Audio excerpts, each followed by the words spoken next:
giật nua và thiên địa kinh không với mộ tật để San Marie West Pastor Bill akan Pastor Thartu Pastor Kezoram Dua le Profesor Vanlal Lanate da kena in khoma local song te in zain kalal pai su Krista mengin chibai kabu choni kan program kalkuidan tu hi kan bial roi tu ten an ruam an khan len semang khakan zui tu ran tang pianga ato pa hian mal som na min trin turin Reverend Al Sanga Masihi Sangati Kendra Director Bongkon ani hi kan som do na ni kan sei lo ani pathian chibai ibu kamu olal pa choi moin hathar saula leilung wa zong zong tu lalpa choi moin zai ro lalpa choi moin ha sain abing fakula nitin achan dan na thu chu riat ti ro nam tin singa aro puisia hilula mitin ren ke singa athil makti ta chu riu ro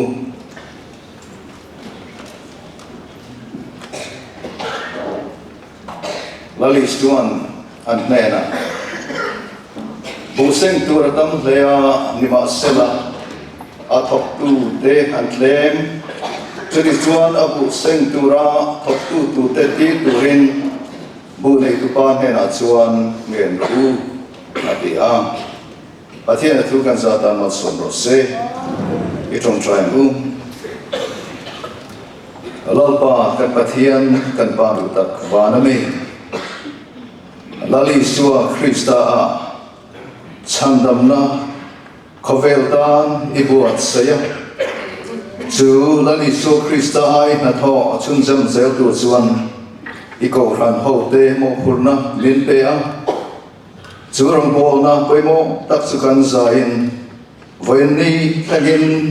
ini te ko ran ho de hian kan la tho thei zel wangin long thu kan phila che lalpa yerong kan bol ho na abi taka mo phur tu te po nang ma sarau thiam him kai khoi na noya kanin ruatin kanin tira kanin buat sai trin ani voina po hian chutiang a mi bi ko ram ten kan roman le I sarau thiam him kai khoi na noya kan nem nge chho mek te lalpa ima a kan don thena he San Marie West bial iko han ho te en kola ithule la te ha choma kai hoi turin pastor thar le pro pastor te min pe don wangin kan lo le along tu kan thil sene lalpa chu kan thil ti na pastor le pro pastor da nge na program kan ti chu na mal khoi na hoi kan lo hang tran thei hi kan lo ma he hun kan han chung zong hian lalpa I tharawin min kai khoi la kan thil dia piang te hi ilom tla lo ni ro se lalpa nangin I tharawin min kai khoi la nang ma ro pui nan ne I ram zau nan I ning alo ro pui zel na turin lalpa kan thil ti zong te hi min man sak la kan satan mal min som sak pokong che hang in lalpa Isu Krista hangin kan dile amen tuna chuan kan za a pathian kan fak nu le kan choi moina atan Christian bu number za thum le somruk na Krista ko thantan kan ding dikha kan sanga ami kan sak zo hian thulovin kan ding tlanga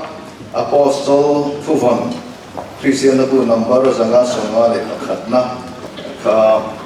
kan sia wal su dona nia kan zain Christian bu number za thum somruk na Krista open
zanga somna le pakatna Apostle Creed Apostle te luon khakan zain lo chia rualila chia rualang eng kim ti thei pa pathian le fa siam tu chu karim afa pamal Isua Krista kan lalpa karima ani chu tharau thiam min apai tira anula lain marin afinga om dia bilatan nasatakin atwa tira ken bein ahuma atita humin ahumta nitikwan asukala nitun niya nitising ata alaw tawlea vanan alon sawlea engkim pitay pa patyan ding lama ahan chuta suda changin alaw sukleang mitile minung rore sakturin in araw tiang lim karinga ni som som tan ko kan tiang lim om hi karinga ni tiang lim ho in pol kom hi karinga swanai kam na karing tak sa tole na karinga sa tua na nunane amen ichungu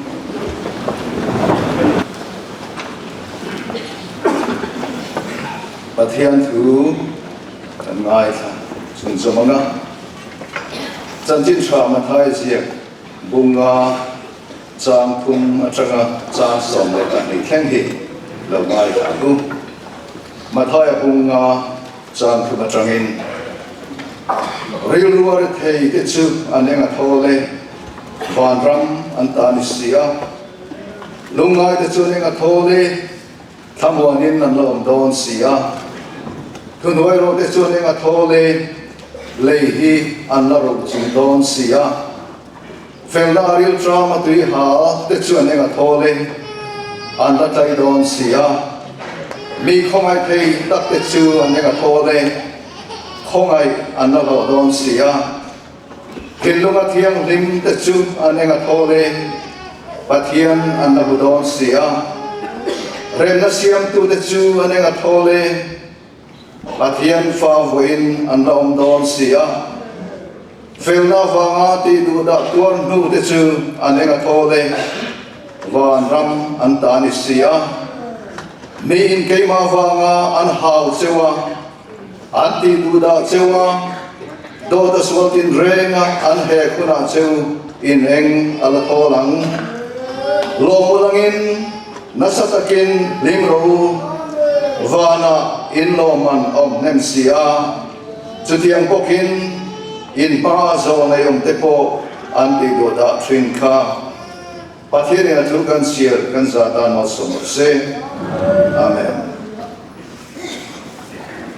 tuna chuan kan pastor thartur le kan pro pastor thartur te chanchin oi sei turin kan pastor bill ziak tu senior pa zai in kan chuanga so mga chanchin sei na ba ka po hian eng mo ko kan ho te ben fiat ti tu chu lom chuan an puang te na se range kan bi sengin ro na hian kan pastor le pro pastor harte dang hen khom un limong tak mai kan chen ta a hun hian kun hang tura lokal zong te chana rues pastor bial ayo in lali so isa hingin sibai kan bu kan le he kan in khom min foi tu hi ran doktor balang ha baral te ram dum not ani a ama hi sinod moderator te le ATC principal te ko un to fin ni in na hian tension pe in ram dum not to frana au me kani Với là hiền biar giải phô tế và trên phọc lá sa tù rin gần bê xe anh bùa sạch tế bố ca tên kan pasor thar le pro pasor thar lom na le phong pra sa ngun mang tu ri u ka doktor mi san zuala ani bopani oran hote bial oran hote kan kultanga kan lima với là hiền chan arus pasor bial standing committee member song in khom theite in ding tiang alo lom tulam hi kan pastor ram ta koi no se te na in ding tiang standing committee member te thì ta chú ý là bên trong đó là pastor bial sunga oran committee ron khom thei rong te in ding tiang oran committee rong te vale alo bố mẹ xuống lên với lại hiện cái cầu cần biết xuống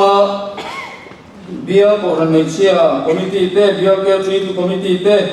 bia của lần cầu lai ball committee te bia Sunday school committee lại bia masjid santati committee te thì pháp chuan hôm nay hiện là không turin cần soma mà cái tilovin tu nak an làm zong bia committee te kha kan chun lên ding te của lần này chia và là cái chuyện gì là bây giờ mà khi là Sunday school committee thế anh ấy là hôm nay xuống lên, ô han mi bui, cha mà ruột ô han mi lệ, cha mà ruột ô han ni lâu biar xuống ô han trăng á, local hệ hun mang tura, local biar xuống mi ô han mi bui thế, akan pasal thar lệ có pasal thar thế, nên là tụi point in ding đàng, là ding lâu thế khát tiền na để đâu cả số một ô han mi bui thế, alo mẹ xuống lên orang di kuite dan pura pura mason han dong song tu te le ei le lam han bo sai tu te be ngam za an no boka tu ti rolin biar sung ko ran dang te hi be in kha ani lo bangin ani be gi lama in khom a tur boka boina hian an hem tak al khom kan du me lain arum ka lo na chin te ko om boke tun khom bana hian a thleng tu ani pastor chu mun ko ran cha maros ko ran hian thing pui in bo sa sa ka khom song song ten kan Indonesia ro chuan tun khom bana hian kan bia ko ran committee member te le kan pastor thar le ko pastor thar te ela hian sa la mun mang ko la saw me tuna hian pro pastor ke zoram lua tanchin etiang hi ani khoi takin pastor ke zoram lua le a chen pui chung kwa te ning turin kan so me an ding sala an na te na an chung ko bil ani tur yelo sala pastor ke zoram lua ron troyom tu orang pon lam biar pon lam tong lokal te biar chung ko ni mai thaian chung ko nai bai kan ding to le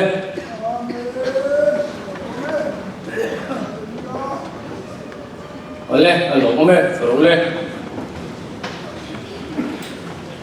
rồi ông tu te sing hian Reverend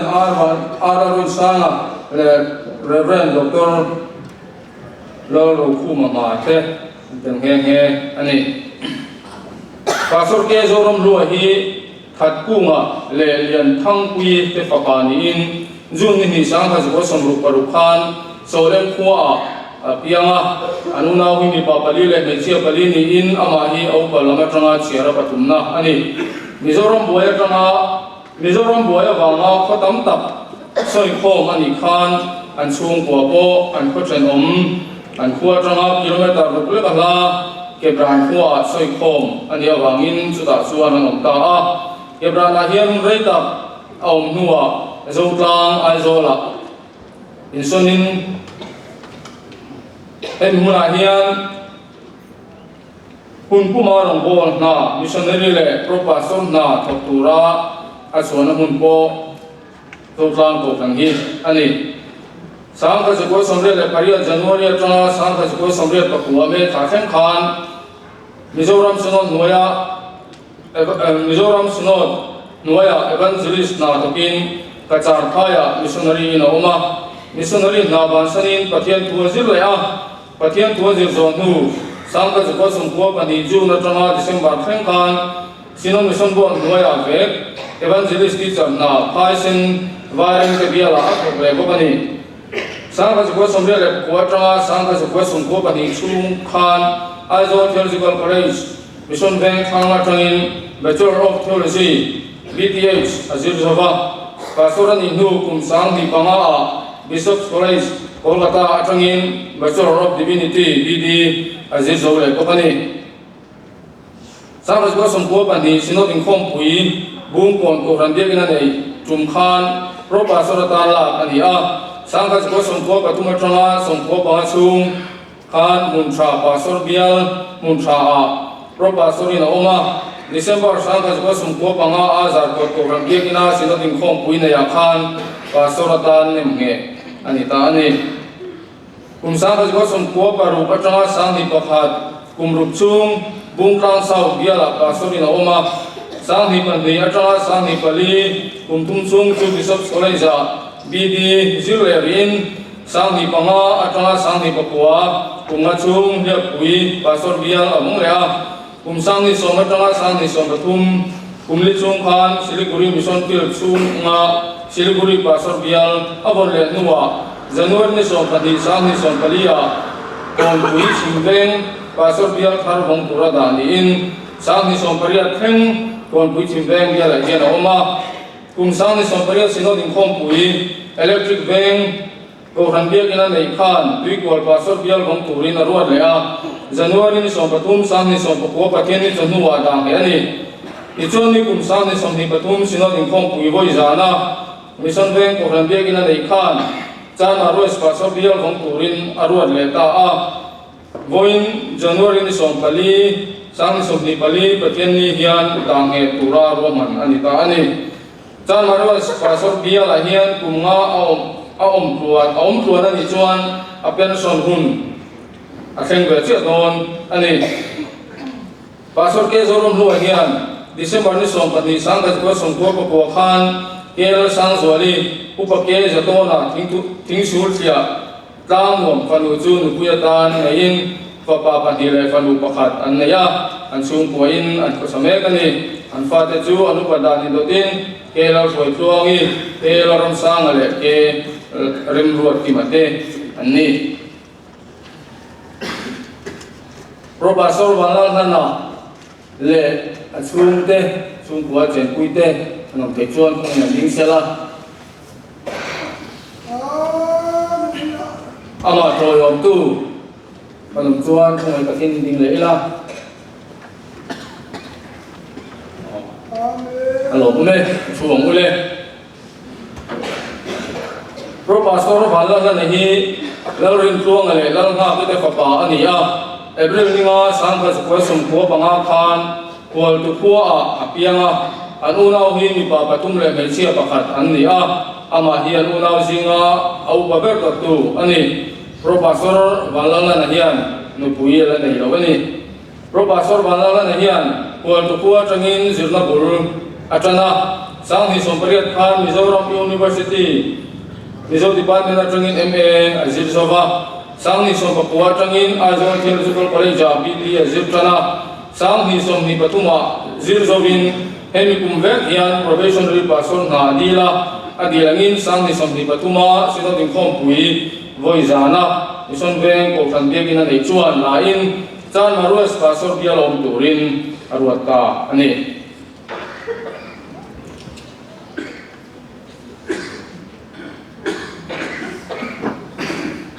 Amen.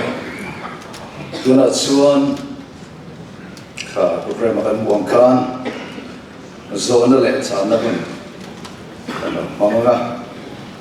era matang dian kan zo tanga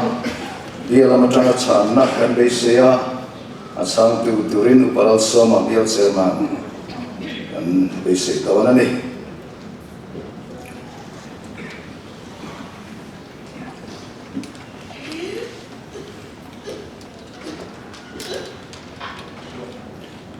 Oke, takin kan pastor lupa pati kalau ini, ulah. Kami kanunau Reverend K Zoram Lua in pastor niturle Professor Vanal lana in pastor niturin sinatin arwat ania lom takin in lau thok pueng em lon pale ko ran ho in khom queen aron da chu lom takin lo ko piang me guna chuan pastor le pastor da he na hun ang chun so manga ko ran pui te kan join lo de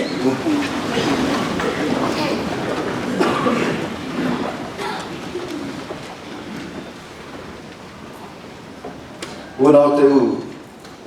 emi kan unau tu tak Reverend Zoram Kezoram Lua hi kan sinot in khom pui in arwa tangin John Mary West biala pastor na tok turin kan lalpa Isu Krista ko ran holal berle lu ber hengin kan da kita ani rong bol na kong tin renga rong bol tu thar tho pui turin kan som chewa kan unau Reverend K Zoram Lua hi emi bial malsom na thlen tu ni turin lalpan malsom se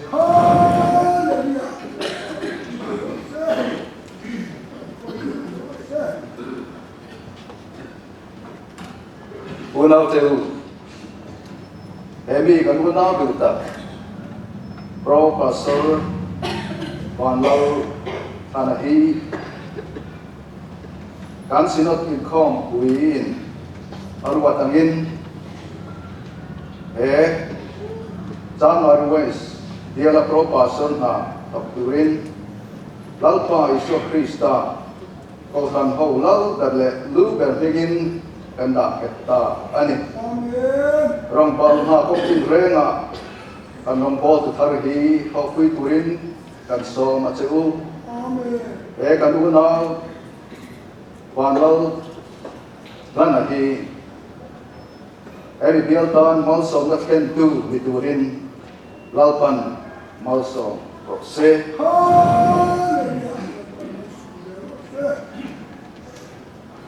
kan zain lau thu ila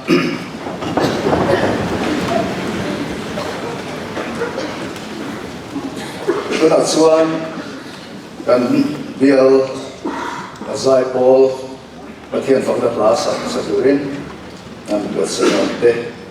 turin o sa maku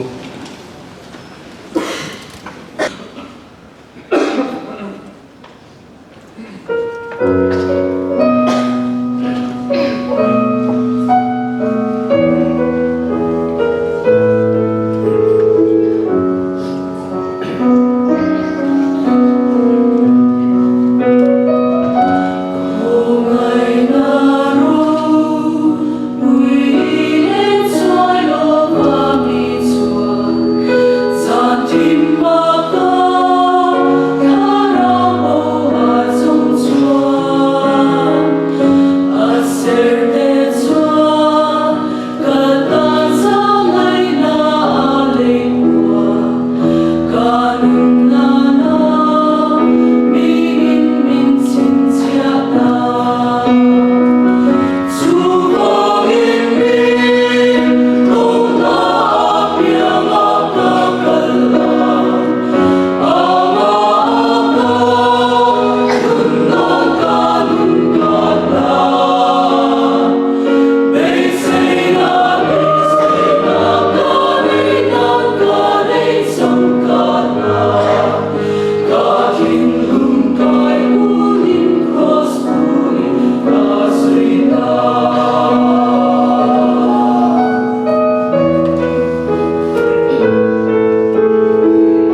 chuan fui da le lu sak ma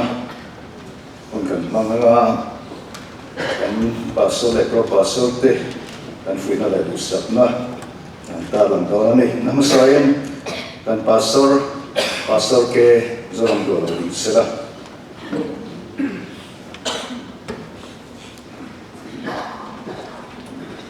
pastor na pui ber chu hi ani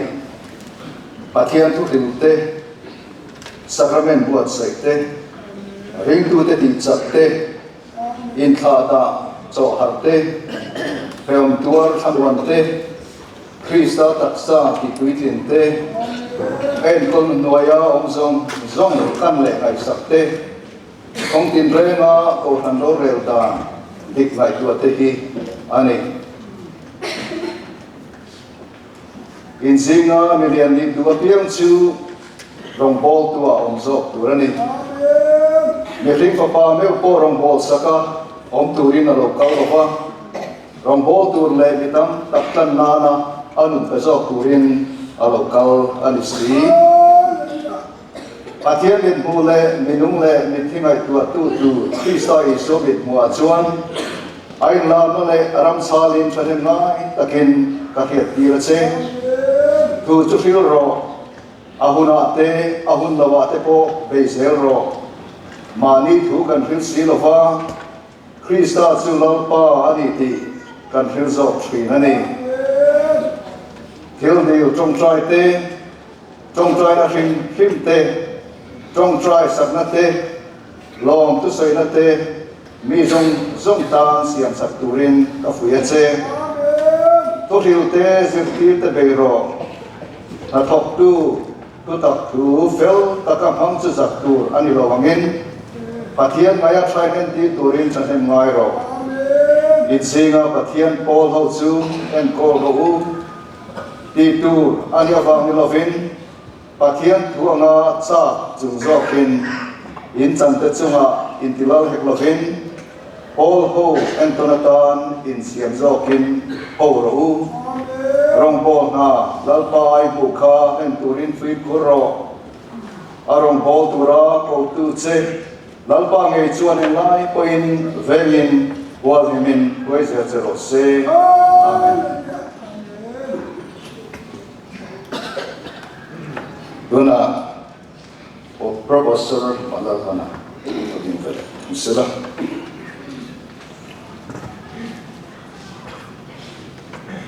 professor na prigar chu hei ani pathian tu filte ring tu de ti chakte in thada te cho hakte peum tuan thamwan te Krista taksa ti puitin te ai ko na noya om zong kan le ngai sakte kong tin renga ko han ro rel da dik ngai tu te hi ani pastor suan ama em ko tu pastor ron zel sungin pastor na hi athok tu ani in singa milian dua piang chu rong pol tua om zok tu rani Miring pa me po rong sakau turin alo kalova rong tu le bitang taklan nan anun pezok turin alo kalanisi pathian din mo le miring le meeting ai tu Krista iso mit mua chuan ai lam na le aram salim chanem ngai takin ka khiat tira che tu fil ro ahuna te ahun lawa te po bezel ro mani tu kan fil silova Krista chu lalpa ani ti kan fil zok thrin ani thiếu điều trong trai te trong trai na phim te trong trai sak na te lom thu sai sak na te mi zong tan siam sak turin ka fuye che tu fil te zirti te beiro na thok tu tak thu fel takam hang chu zak tur ani lawangin pathian ngai trai nen ti turin chanem ngai ro in zinga pathian Paul ho chu en kol ro ti tu ani awang lovin pathian thuanga chak sunga izokin in chante chunga in tilal lovin Paul ho en kolatan in siam zokin ho ro rong bol ha lalpai bu kha centurin film khoro arong bol tura ko tu che lalpa nge chuan englai po in vengin wal himin wise zero se amen.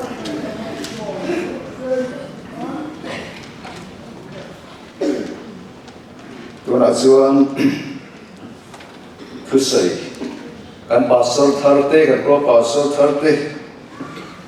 ka changin ai tha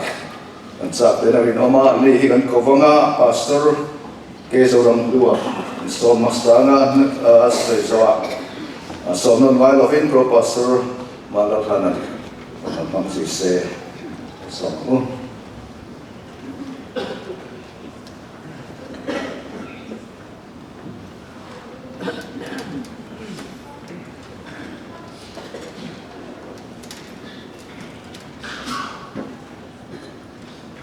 vậy thì tôi tạm ta xây dựng tủ cũng là gì đó ba để mà xong vậy tụi na mình đi xây nó tê thì họ tin na công thủ lá lệ lòng xây nó tê thì mấy ta sẽ là ăn trả ổn mê mà sao biết là ta một sáng trăng à làm rồng bò quy mình làm tròi vòng tủ tê vậy là local tê chung là lòng tủ cái xoay à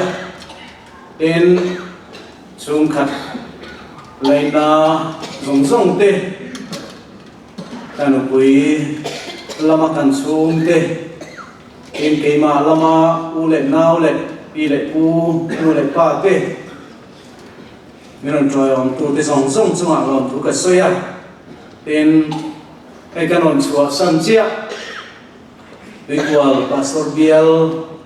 lama tranga dinon troy om tu engem mazat oma kan thian te ba ka kan fa te thian le chong te po ani na oma rong bol pui te ani ru rualin chutia ang dinon troy om tu te zong chunga long thu ka soya in ei kan pro pastor hi wal du lam ani a hi pro pastor kom lai khan wal tu hi kan bial chung ami ko khan pakhat ani to a tiang chuan wal tu te po hi kan han tlo thinin vaina hian an upa ni bali lo kal heya kan hanin chi bai no ka kan pro pastor troyom tura lo kala ni rualin keima taka po minon troyom hala arin thein kan sia a chung te chu wal tu lama tanga big takin kan upa ko sang ai o local te song chunga po lom thu kan soya tin hei voina hian sino dinaruat chu ani na chungin induction min nei saktu le athian no anu pui le ron troyom tu te voina mer kan mu a ani hi man lo ta se chu induction hi sukuk theli wangin voina induction unchatak mai da me no hun minon nei sak te hi an chunga talom le a in bial chung hian kan ti tu ani rualin bial chunga ko kan committee song kan upa te in mesia KGP le ko kan provalai pol te le bial chunga ko kan mi pui song voina induction run bang tu te in zawai chunga lom thu ka soya in voin in shuai threng tu pathian chunga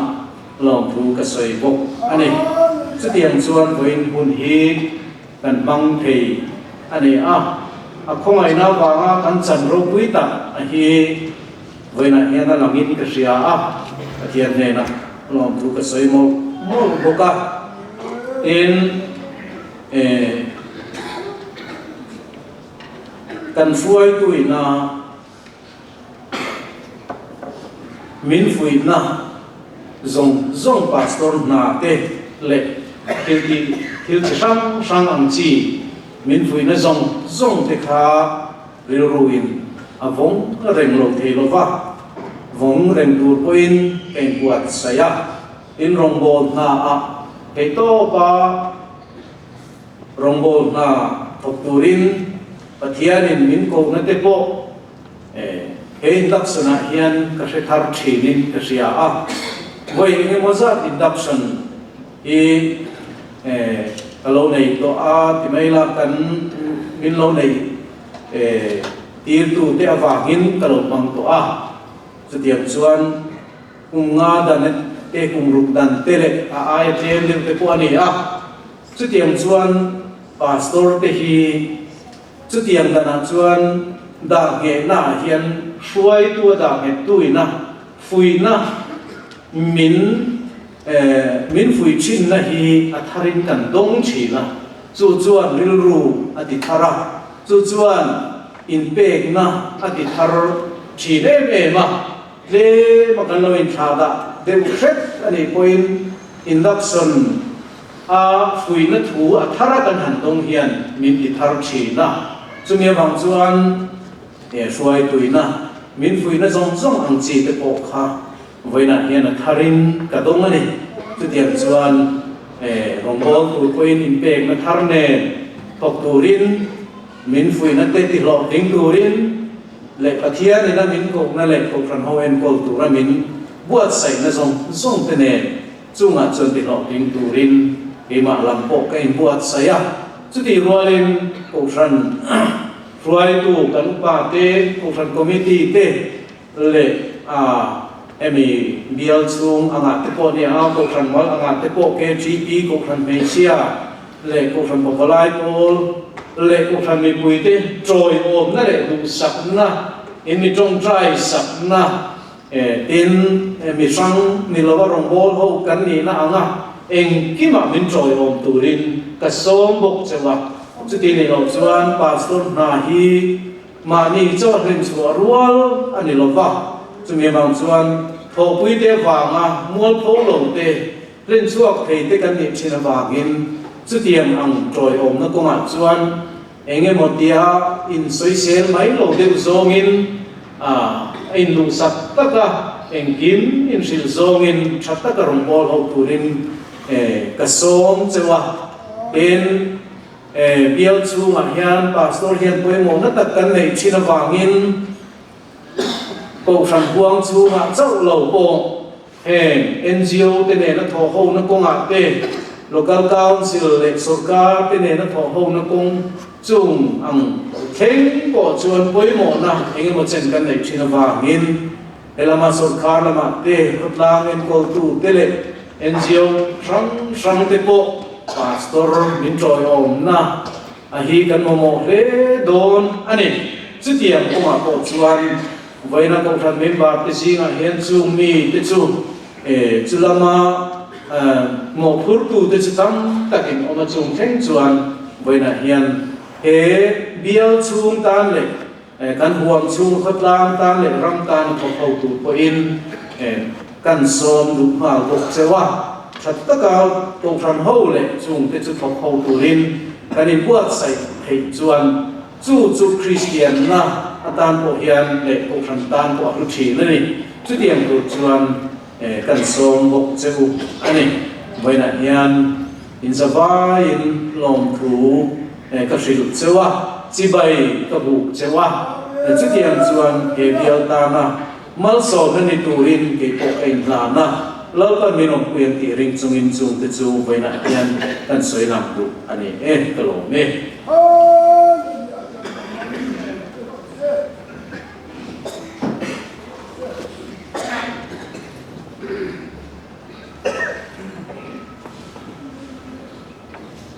Masaberin voina damin khom mang tura ukal song song te kanal pa Isu Krista hingin sibai kabu kaseu sama hewai pastor biala pro pastor tana sinot in khom pui voi zana in min ro thi van nei ka in ti in kalom tak zeta pathian le mizoram sinot sunga lom thu ka soyani adot le chuan sama hewai pastor biala ina min lo dom son dana lungoi kha ka ti in lom thu ka soi tak me wa sumai ni lova ka in lo tu luang tak mai ni lo saka ma ni mai tu kan ni wangin in sung bung ruwa po em ma kan nei lova sung song kan sama chuan kama mo tu zol pui min lo nei tu sak veka chan mari ways pastor bial sungale elai in lo dong song tu station ko kan sunga lo tu ka soyani adot le chuan voina induction service ngon han pui tu la chung le khat ran kal song song te chuma lom thu ka soya kanu le ka pa te mun sang khang kan chung le khat te tin chu mai ni lo hin kan khuwa changin ko kan committee mo to ke mangin ko kan committee io KGP io pavalai io ko kan mi chi io atangin joy on tu kan ya ka lom tak zeta in isol mun sang khang chung le khat le chian cha song song te me wan joy on tu le chuma lo thu ka soi ni adot le chuan min da nge tu ren doctor da vanal ha ka hau te na sei ta kun khan ma thian tu hil ko ma te rin tu ti sat ko ma te in tha da so hat ko ma te khe on tu wa kham wan ko ma te krista tak sa ko kan ten ko le ngai sat ko ma te thei to pa thian le ko kan ho be sei ang nge in pastor kai khoi na nuaya thok ka tu manga amai ho chu bi chak lo le fam kim lo puk kan he wangin he na thok tu hian ka thiam na le fin na ka that na le fel na ina tin lo ti ka khi a chu wangin he hong bol na ka thok na tu ko nga hian tak sa le ka ga wa sak na ka mo mo le do na ko kan ho te bang lo ha min chong trai pui mo chin tu in ka som tak me se mani ang song kha ka soi te nei te se to ne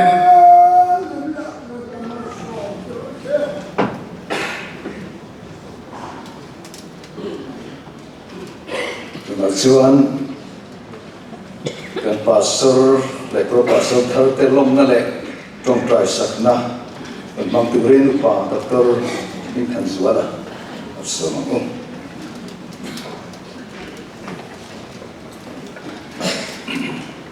với là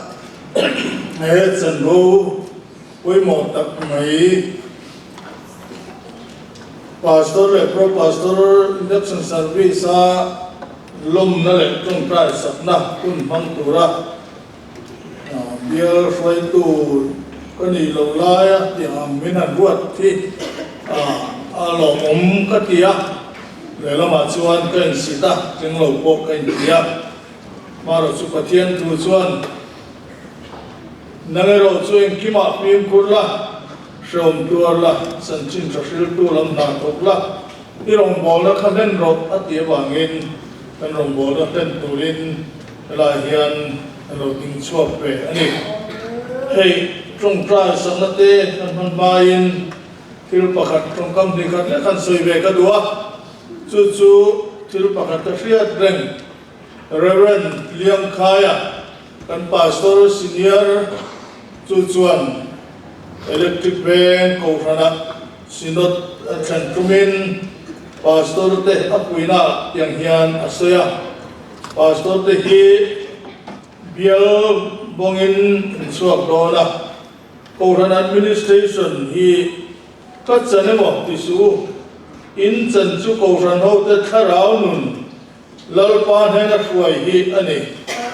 Potion administration at chuan Potion upate anuma ringam ro tin apuya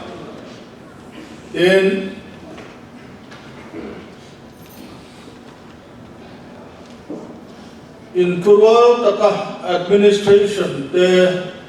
Potion ro re na tele tharalam nun en kol hi kalkoptu ani awangin Wenia hian sutiang tak suan kan pastor kan pro pastor po hi kan lo lom chua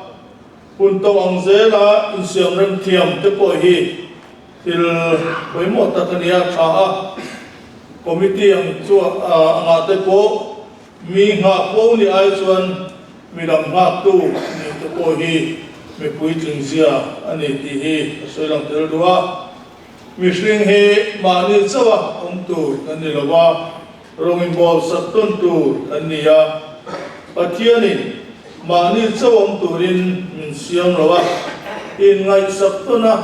in lộc tuần na in cuối tuần turin mình siam mình ngay sắp tuần na hiền mình sinh in lại chín na phát tắc cần siam này cần pastor te kan pro pastor te ko in bial chung kwa te to ran mi te min tlo tam hian in lai chen na tha kan siam zel don ania in pro pastor hi langwal nu pui nei lo ama a om tu ania anu pui tu run chung sanga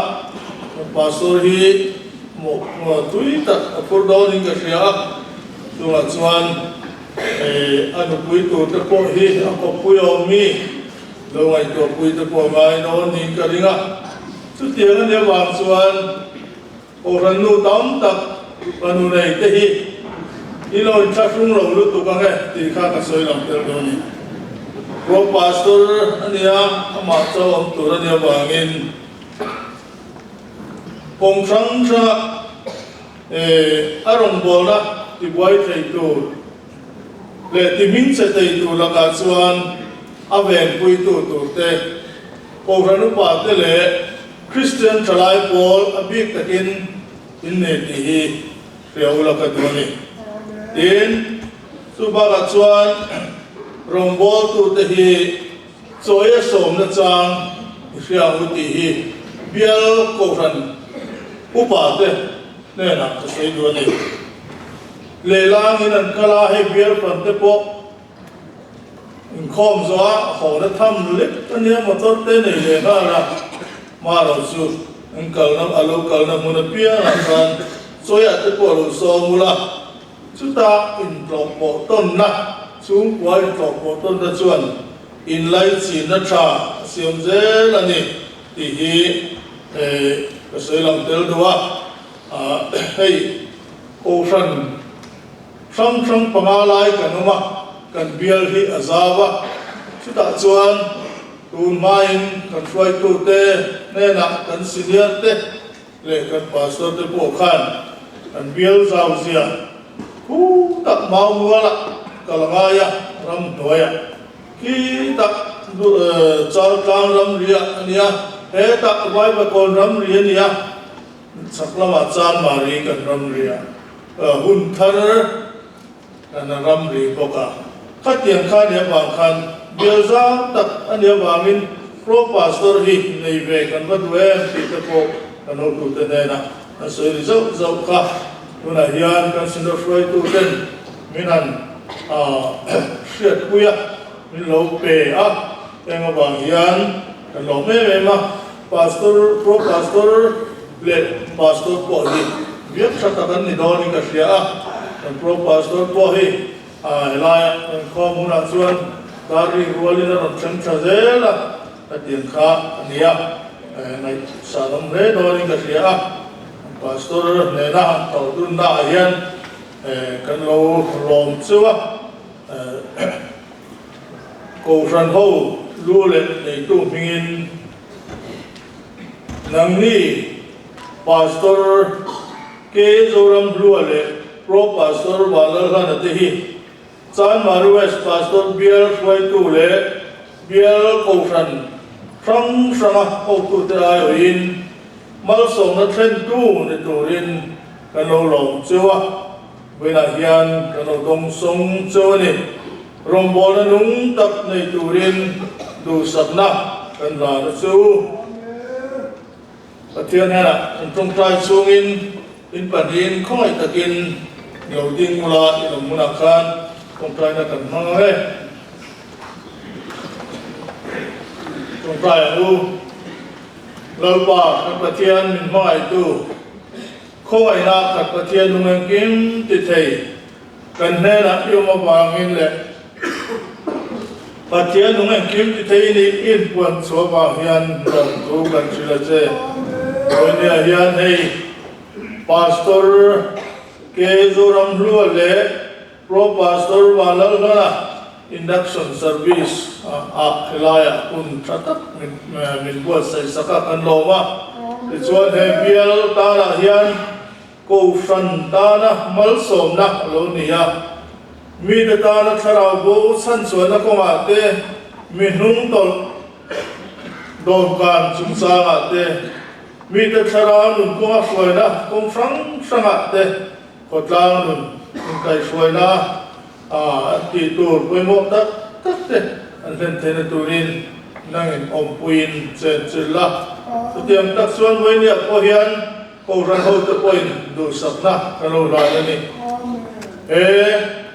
muna ano dong hian hei bial zau tak ania chiat ni that ni atama ko ran tlok tur te atama an rong bol ko arit le ang ti lai chuan an fi sel na te po event dim saka namma rong bol na hitsa taka an len swazel te na turin itharau tiang min nangin om puin chen chilla itu takin kai soyang se ko ran ho te ne ko ho na thatak ka nei te na turin in kum khat na nangin min pela ko ran committee te na po to ho na thatak nei turin wena hian kan lo min du sakna kan la ni chumai ba ka an chung te nuna po sel na te tiang lim na ngai to na ru tiang lim tak pe in rong bol na thataka an troyong te turin an ta po kan ro sakna le ko ran ho te hi nang ma ming rong pina tura ke kan pen se te na turin le sual ina kan mi te ati boy me te ko san so zel te turin kan zawai chakna thar min pela itharau tiang min min puila abi takin kan pastor le kan pro pastor te po itu takin ko min opui zelang che ngal pai so islam ngin karon dile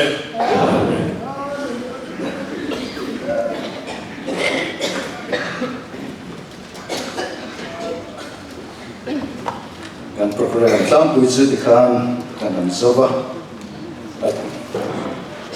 elaya shwai tu kan ni mana trong kam ni khat lek ka han sei le de ne ya ei chan mari west pastor bial hi van nei le ka ria pastor tak tak in nei thrina hei tu na pastor duam tak mai han nei le a lekan pastor thar hi a chan chin kan ngai thla ka trong khan experience chat mai nei to mun rang ranga sina tin rong bol na kan nei ram chung le ram po na te kan mission field kan tiang chi te le a thil da ma te po ka tiang a mirin tla ni a riat alo man thin ania pastor bial von na po khang kha chang kai lein ari noma tin nama hi zir chan ti lai mission veng thang a khan rong bol kan lu ve lai a chan ti lam a in mu gan lia kum thum chung kan han om hova zilai duom tak te zing ni din tian arong bolan lu ta chung mi ma poina chan chin kan hangai tha khan evangelist na arong bol tu na chan chin thashil na lo thok ngat to ani na te kha lo ke chiang tau la ai nge mo arong lu deu thut mai ang ni lo rong bol na ril ru no pang te mai la te ro suwa changa putat mai ni na kha tu lein kan ria ten chu ba ba chon rong bol na kal zela he atop na tu te po anga kunga ala ne ya kalan pa nga chon he bia la chang hian pension tu ram te po ania chu wang chuan kan rong bol chang tir na le kan pension na a he atlua adang lam bi ge me mai ni chu wang chuan nang ni point chu tiang tak chuan ani po rong no bol pui ai no troi om han duwa tin chu kwang point rong bol tu chanem ngai tak an nia YouTube lama te po an chung kwa lockdown la vela arin khom te po kha chen chani lo mai the an nu po hi zai thiam tak mai pa te po kha tiang kha an nia chang kai tak man chu the kin ma si la po rong bol tu chang kai thin an ni te kan lo ria an chung le ni ti kha ka han soi do tin hey professor walau hana di helaya kan han nei maya Aizol bill rang hian proportion này kan du deuh thluani chu mai le lovin Aizol khopon tin akil thor hei hian an dua pas proportion này du hi anonin report in ro rel na ate po hian du sak tu ten bill ho tu te in pastor the thleng poin ai kan ho tu te ne na an ma mo na ten an thlen thri chung kar a chuan ang ni chuan in thlen le thlen lo an re chi lo amaro chu a bill angin ten pastor nei tu te po enin pro pastor om na tu atan an thang chu hi in wan nei le mai i kha han sei lo in John Mary West a ko khan le a bill te po hi kalau mel khiat ve to na Aizol ma hi John Mary bill te ne ki ta du tlang thenga zembok te ne Aizol ma kan ni changin presbyteria po kan ho tu te lo di thin te tin sinata hei committee sang sa te kan om ve chu nga po tu ma changin voin thleng po office rong ko na sin ma po kan rong ko tu poi mo om na bill ten ko thran mal te poin ne ya kan chuang em chu ni ten chu ba ka chuan tun nai nge mo a trong khan pastor hi in on tho chuak ne me ya azir atc ya nge ma lai phe ka chuan san Mary West le bok mo kan lo ti tu khop khan ron ti lu chuk mai ni chu tiang ang veng le ko khan bill te su an che me mai zo la hian ram nun not kan ya ram nun not dok tu in de mai om mang yo ka tia rong bo tu chatak tak e college sa han man zi tu na po Reverend Dr. Laro Khum Marte po lo kala khatia ang khan kan nei so zel te hi ro piatin ama pa zong te po hian nei so zel ning ka ria khatia kha kan fui na thu tin lo na thu te po khana lan te ro khama le kal zela engamo thiếu lo mom te po a thleng zel tu ra ngai la tra ngai po ni second chu rong bol na ni chu tran rual tho ho na ani a chu dia chuan rong rual ta kin tho ho zel la in pastor ni to te in ngai na chewa ni kum lo mi te po khat tel ve mai the ni te khan ti kan in pia na lo tel ta in ka la ba tel lo di pon elai lo in khom le khan sa ka ni a tiang khop khan in pastor ni to te nen po in ka tel zui ni ti te ka han ria a bial na nuam tak in bial le ko khan malam po puiting tak in ni chuan chuan helai pastor te pro pastor te po thatakin in lo tho pui do na ni ti hi kan sa ama se tan la ze de ro chu angai in chung kar a chuan hei man thang thang kan oma pastor te chu chunga chuan ti dan thang te ti pastor mal point kan kal thung a kyom pui a chang pui kan han ti ba ga hian du deu chi a bi deu te po hi an lo nei te a chung te po chu an pastor te po hian nei mai the chunga po chuan in peron tlang zelin ti ni sela mani kal kala hi chu kan bial ti dan ni hi chu ka ti dan ni ti angwa mi lavin tiang hian kan lo ti thina ai mai tiang hi mun danga an ti thin dan ni ya he bi bial a hela thovengem an tiang zom te po sei ho zela a tianga en lo rom ta ka tho ho na kha kan be sein ong ngai tu po in kan aya amara se kan ri lolian gar tu chu ko khan a chak zel na tu den pathian aro puya den arama zau zel na tu hi kan ri lolian per se de hi na kan se na vele ani na chuan pathian fakna ba kan sanga Christian na po number za thum samuk le pathum na nangma thiro puite an sei Zion kan pathian khopui a thu pel to ngai lo khan a siam che ama che nan ti kha kan zain Christian na po number zanga somnga pakhat na kan sanga Reverend Aralin Sang and also lain in Trinidad.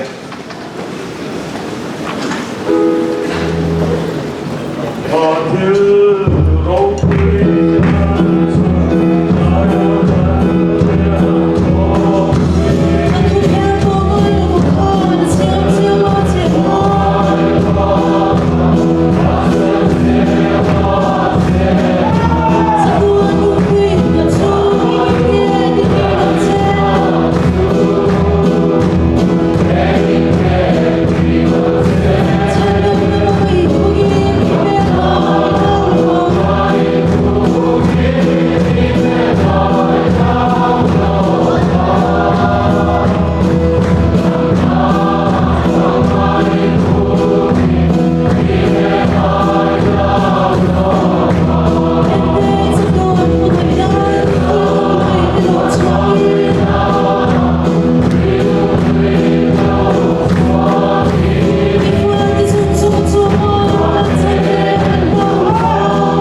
chu ti chuan ke ma nia thok thrin thil di thenan zelin kan di le be se ai thazo kamal min som sak thrin tu an pathian takacho chu chatwa na chol moi le ro pui nom sela ale khapale tharau thiang lim pathian en kim ti themal som na akai shoi le ti sakna dom tak chu rong bo tu thar pati te ne na le akau ran hoa hian unale kum khuain logreng ro se amen